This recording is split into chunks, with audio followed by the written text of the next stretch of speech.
Hello and welcome back to the channel everyone.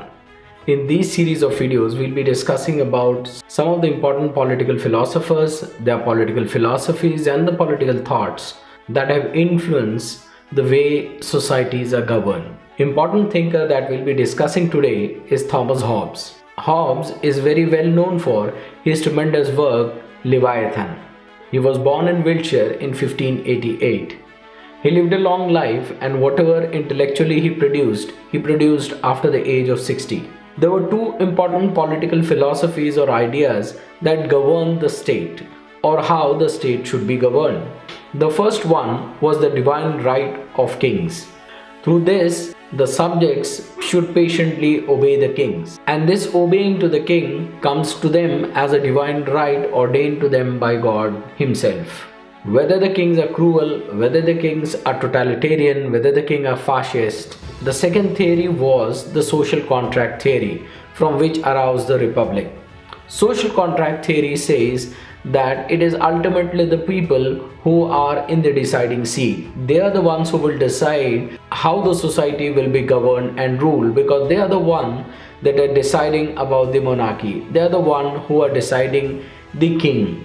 And it is this social contract theory that tells us whether we should go for a revolution, opposing the governments if they are not performing their job well, but more of they are tyrannical.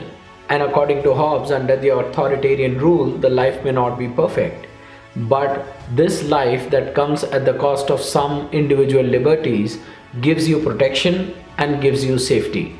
But this form of rule at the cost of personal freedom, it gives you order and protection.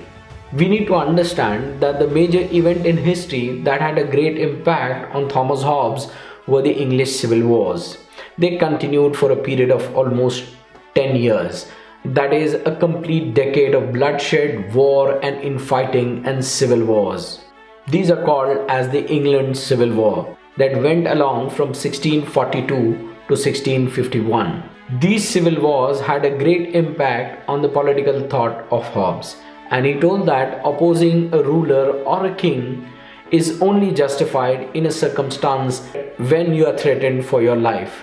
But he thinks that if a king or a ruler stifles opposition, imposes enormous taxes, stifles economy and silences all sorts of dissent, these are not the reasons for which you should oppose and bring about a revolution.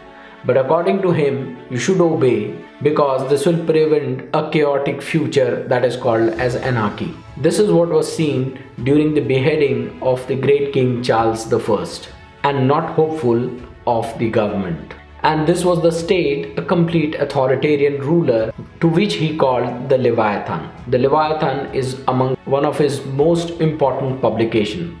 The Leviathan today is known as a negative dark rule, where it conveys the idea of a bloated state, a monster that spreads its tentacles into all parts and sections of the society, disrupting it from the inside. Hobbes' philosophy has been held responsible to the extremes of ideology of fascism and totalitarianism.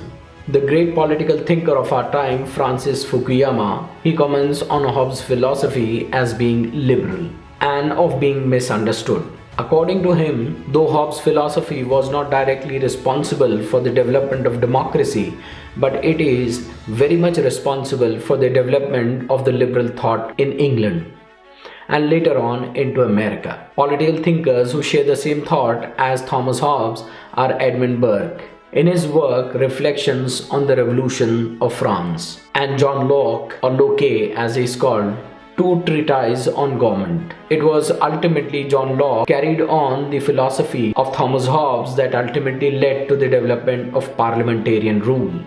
Though today the governments worldwide have parliamentarian rule, and ultimately the natural rights of people getting reflected into the England's constitution or the American constitution or declaration of the rights of people to life, liberty and the pursuit of happiness.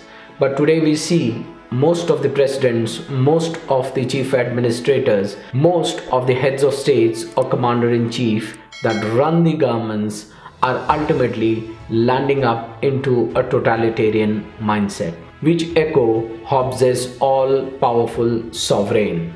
So that was all about the Hobbes philosophy and his great work Leviathan.